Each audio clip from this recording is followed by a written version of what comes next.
With how much I love gaming, film, and pop culture in general, it has often perplexed me why I've never gotten around to Warhammer at some point. The popular franchise has existed since the 80s, and has transcended many mediums. The interesting character design and the medieval feel mixed with science fiction is something I've never seen before. In the midst of my passing curiosity for the series, a friend of mine has been recommending Warhammer 40k Space Marine. It's a 2011 cult classic that has garnered a dedicated fan base over the years. The last game this friend recommended was Subnautica, and that slapped, so I was willing to try it out on that alone. Also, a sequel to Space Marine just got delayed a little while ago, so we might as well keep the hype train rolling until release date. Toot toot! How's the story?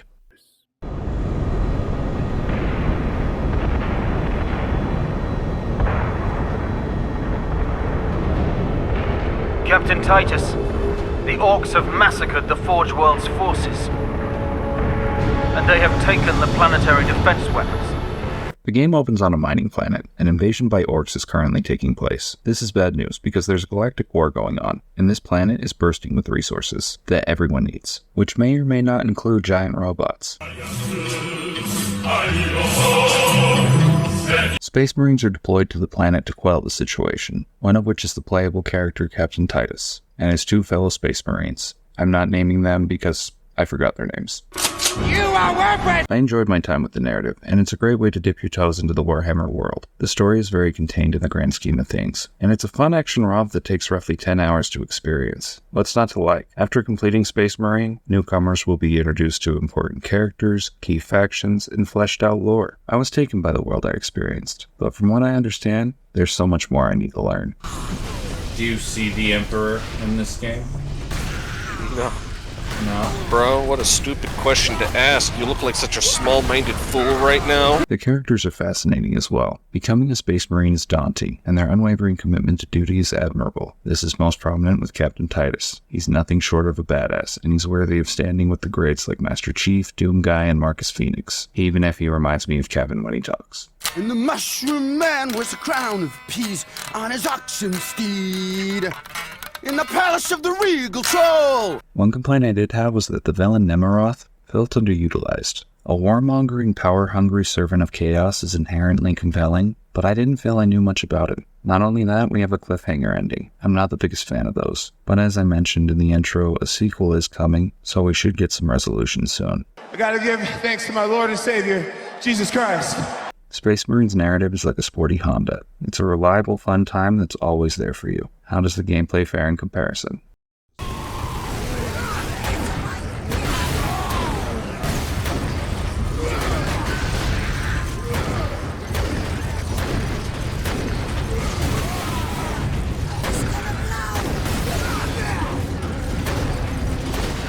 Regarding third-person shooters, Space Marine is everything you want it to be. The shooting is precise, but what's even better is the movement, which is fluid and thought out. Players have the ability to sprint, dodge roll, and melee attack. Even better than that is the weapon selection.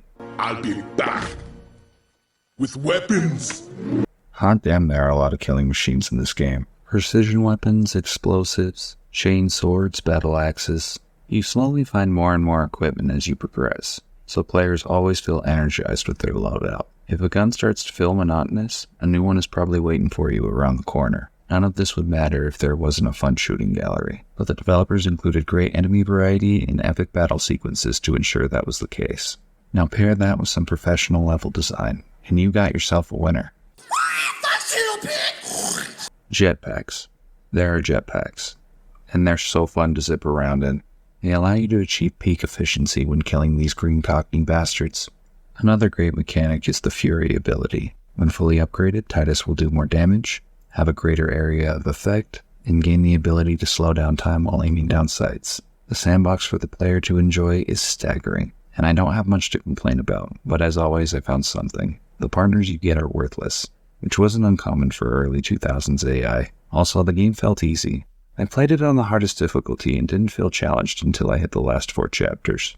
You can only get your health back from finishers, or the Fury mode, but this isn't much to deal with if you're experienced with third-person shooters. That pretty much covers it for complaints, and they were more nitpicks. Oh my god! Wow! The campaign is enough to sell the game, but the folks over at Relic Entertainment were kind enough to give us a full multiplayer, with a level of quality akin to early Call of Duties, like Black Ops or Modern Warfare 2. You can deck out your classes with your preferred selection of guns, melee weapons, and perks. If that wasn't enough, you can customize your Space Marine to make them look like whatever you want.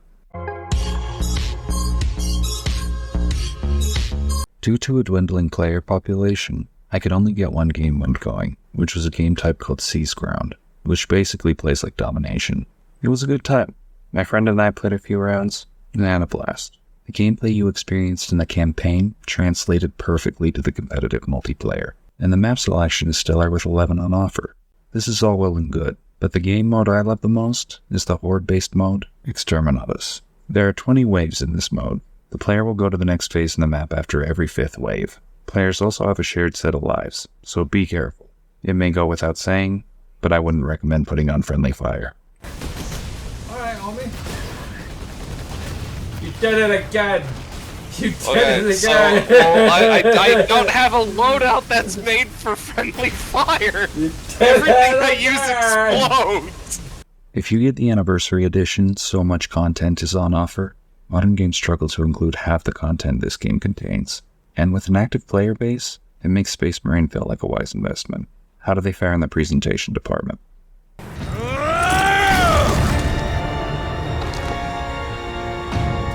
Inquisitor Drogon? I am Drogon. And you are? Captain Titus of the Ultramarines. 2011 is getting farther and farther away. Lower budget games from that time are starting to show their age. But I think Space Marine is standing the test of time. A bright color palette helps with this, which if you haven't noticed, there's a lot of red. Gore is at the forefront of the Warhammer series, and you can see that in one of the game's many animation finishers.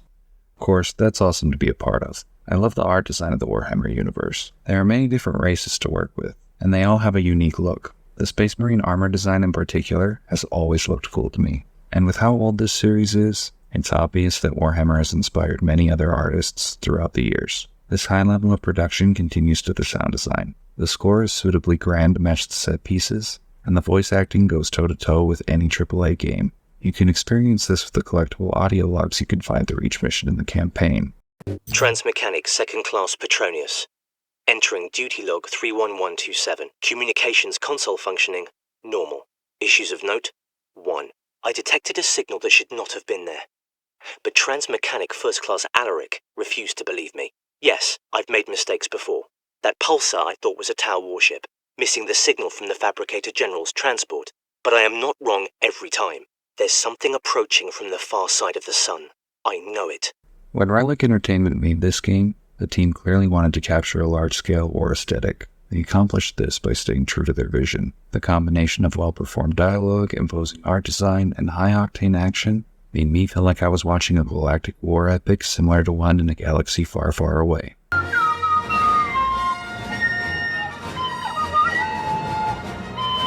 Warhammer 40k Space Marine came out in a year full of juggernauts, which is why it slipped through the cracks for me back then. While this game does have high production values, anything that wasn't AAA at the time wouldn't get my adolescent attention. It had to be shiny and expensive to impress me, okay? I'm less shallow now. Whatever you say. So much passion is packed into this game that it feels refreshing to play it in 2023. Too many titles today feel creatively bankrupt. All those things almost justify the $60 price tag on the Anniversary Edition, which is the best value. I can't quite recommend it at that price, but any sale around $40 is worth it.